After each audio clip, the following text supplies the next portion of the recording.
കാട്ടാക്കടയിലെ UDF സ്ഥാനാർത്ഥി MR Baiju കൂടി നമുക്കൊപ്പം ചേരുന്നുണ്ട്. എങ്ങനെയാണ് പ്രചരണ പരിപാടികൾ പോകുന്നത്? അല്പം വൈകിയാണ് സ്ഥാനാർത്ഥി പട്ടികയൊക്കെ വന്നത്. അപ്പോൾ അതിൻ്റെ ഒരു ലാഗുണ്ടോ, അല്ലെങ്കിൽ ഓടി പിടിച്ചോ?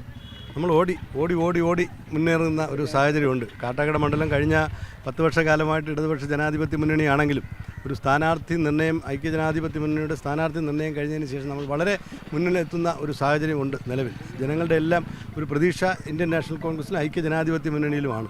സ്വാഭാവികമായിട്ടും വരുന്ന തെരഞ്ഞെടുപ്പ് 9-ാം തീയതി തെരഞ്ഞെടുപ്പ് കഴിഞ്ഞ് വോട്ടെണ്ണ കഴിയുമ്പോൾ UDF സർക്കാർ അധികാരത്തിൽ വരുമെന്നുള്ള കാര്യം ഞങ്ങൾക്ക് തർക്കമില്ല. അപ്പോൾ കാട്ടാക്കട നിയോജകമണ്ഡലത്തിൽ MLA നിയമസഭയിൽ ഉണ്ടാകും എന്നുള്ളതാണ് ജനങ്ങളുടെ ആകെ പ്രതീക്ഷ. ഇപ്പം നമുക്കറിയാം, എല്ലാ പോസ്റ്ററും, ഞാനിപ്പോൾ മണ്ഡലത്തിലൂടെ സഞ്ചരിച്ച് എല്ലാ പോസ്റ്ററും കണ്ടു നമ്മൾ സ്പ്ലെൻഡർ ബൈക്കിലൊരു ഫോട്ടോ ആണ് വെച്ചിരിക്കുന്നത്. എന്താണ് അത് എൻ്റെ ഒരു പിന്നിലെ കഥ? അത് ഞാനല്ല, സ്വാഭാവികമായിട്ട് ഞങ്ങളുടെ സഹപ്രവർത്തകരൊക്കെ ചെയ്യുന്ന ഒരു പണിയാണ്. അതിൽ ഇപ്പോൾ ഇടതുപക്ഷക്കാരും BJPക്കാരും പ്രചരിപ്പിക്കുന്ന ഒരു കാര്യം, 2 പ്രഗത്ഭരായ സ്ഥാനാർത്ഥികൾക്കിടയിലാണ് കോൺഗ്രസ് സ്ഥാനാർത്ഥി മത്സരിക്കുന്നു എന്നുള്ളതാണ്. ഞങ്ങൾക്ക് ആ കാര്യത്തിൽ തർക്കമില്ല. പ്രത്യേകിച്ചും 2 പേരും പ്രഗത്ഭരാണ്. ഇടതുപക്ഷ ജനാധിപത്യ മുന്നണി കഴിഞ്ഞ 10 വർഷക്കാലമായി പ്രതിദാനം ചെയ്യുന്ന മണ്ഡലം. ദേശീയതലത്തിൽ തന്നെ ശ്രദ്ധിക്കപ്പെട്ട മറ്റൊരു നേതാവ് മത്സരിക്കുന്നു. 2 പേരും പ്രശസ്തരാണ്.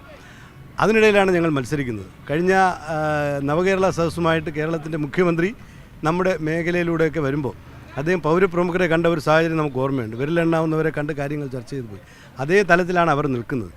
നമ്മുടെ കാട്ടാക്കട നിയോജക മണ്ഡലത്തിൽ വരുന്ന 90-95% വരുന്ന സാധാരണക്കാരുടെ പ്രതിനിധിയായിട്ടാണ് ഞാൻ മത്സരിക്കുന്നത്. അവർ പൗരപ്രമുഖരുടെ അല്ലെങ്കിൽ പ്രമാണിമാരുടെ ഭാഗത്ത് നിൽക്കുമ്പോൾ സാധാരണക്കാരുടെ നിലയിൽ നിൽക്കുന്ന ഏറ്റവും പാവപ്പെട്ടവർക്ക് വേണ്ടി ദാരിദ്ര്യവും ദുഃഖവും അനുഭവിക്കുന്നവർക്ക് വേണ്ടിയുള്ള ഒരു ഭാഗമായിട്ടാണ് നിൽക്കുന്നത്. ഈ കാട്ടാക്കട നിയോജക മണ്ഡലം നമ്മളൊന്ന് എടുത്ത് പരിശോധിക്കുമ്പോൾ ഏറ്റവും ദുരിതമനുഭവിക്കുന്ന, സംസ്ഥാന സർക്കാർ അതിദാരിദ്ര്യരെ അല്ലെങ്കിൽ ദരിദ്രരെയൊക്കെ ഒഴിവാക്കിയെന്ന് അവകാശപ്പെടുമ്പോൾ കയറിക്കിടക്കാൻ കുടിലില്ലാത്തവർ എത്രയെങ്കിലും പേർ തിങ്ങിപ്പാർക്കുന്ന ഇടമാണ്. ഞാൻ അവരുടെ പ്രതിനിധിയായിട്ടാണ് മത്സരിക്കുന്നത്. അവരുടെ സ്വാഭാവികമായിട്ടും നമുക്കറിയാമല്ലോ, നമ്മൾ ഓരോ കുടുംബം എടുത്ത് എത്ര വീടെടുത്ത് പരിശോധിച്ചാലും ഒരു 100-150 വീടെടുത്ത് പരിശോധിച്ചാൽ ആ വീട്ടിൽ ഒരാൾക്കായിരിക്കും കാറുണ്ടാകുന്നത്, അല്ലെങ്കിൽ അത്തരത്തിലുള്ള 4 കാർ അത്ര വാഹനം. പക്ഷേ എല്ലാ വീടുകളിലുള്ള ഇരുചക്ര വാഹനങ്ങൾ. ഞാൻ സാധാരണക്കാരുടെ പ്രതിനിധിയാണ്. അത്തരത്തിലുള്ള മത്സരമാണ് ഇവിടെ നടക്കുന്നത്. ഇപ്പോൾ സ്പ്ലെൻഡറുമായിട്ട് ഭയങ്കര പ്രണയത്തിലാണോ? ഞാൻ സ്ഥിരം ഉപയോഗിച്ചുകൊണ്ടിരുന്ന വാഹനം. ഞാൻ കോളേജിലെ പഠനം കഴിയുന്ന കാലഘട്ടത്തിലാണ് സ്പ്ലെൻഡർ ബൈക്ക് ഉപയോഗിച്ചിരുന്നത്. ആ വാഹനം തന്നെ ഇച്ചിരി പഴയതാണ്, എങ്കിലും പുതുമയുണ്ട്. എന്താണ് കാട്ടാക്കടയിലെ ജനങ്ങൾക്ക് മുമ്പിൽ വെക്കുന്നത്?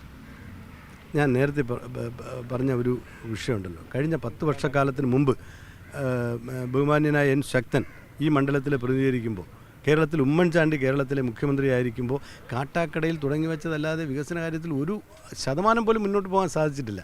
കാട്ടാക്കട താലൂക്ക് ആസ്ഥാനം കാട്ടാക്കടയിൽ വരുമ്പോൾ അന്ന് കൊണ്ടുവന്ന അതിനനുബന്ധമായിട്ടുള്ള സ്ഥാപനങ്ങൾ കൊണ്ടുവരുന്നതിന് പോലും ഇതുവരെ കഴിഞ്ഞിട്ടില്ല എന്നുള്ളതാണ്. ആ കാട്ടാക്കട മണ്ഡലത്തിൽ ആകമാനം ഉണ്ടാക്കിയിട്ടുള്ള വികസന പ്രവർത്തനങ്ങൾ കോൺഗ്രസിൻ്റെ സമയത്തുണ്ടാക്കിയതാണ്. അതിൻ്റെ ഒരു തുടർച്ച നമ്മളുണ്ടാകും. അതോടൊപ്പം തന്നെ ഞാൻ നേരത്തെ സൂചിപ്പിച്ച പാവപ്പെട്ടവൻ്റെ ദുഃഖങ്ങൾ, പാവപ്പെട്ടവന് ഒരുപാട് വിഷയങ്ങൾ, ഒത്തിരി വിഷയങ്ങൾ, അവരുടെ ജീവിത പ്രശ്നങ്ങളൊക്കെ ഇടപെടാതെ മുന്നോട്ട് പോകാൻ നമുക്ക് സാധിക്കത്തില്ല. അത്തരം വിഷയങ്ങളിലൊക്കെ നമ്മൾ വളരെ കൃത്യമായിട്ടുള്ള ഒരു ഇടപെടൽ ഞങ്ങൾ നടത്തും. കാട്ടാക്കടയിലെ UDF സ്ഥാനാർത്ഥിയും വലിയ വിജയപ്രതീക്ഷയിൽ തന്നെയാണ്. ഏറ്റവും സ്ഥാനാർത്ഥി പട്ടിക അല്പം വൈകിയെങ്കിലും പിന്നീട് ഇപ്പോൾ ഓടി പിടിച്ചെന്നാണ് അദ്ദേഹം പറയുന്നത്.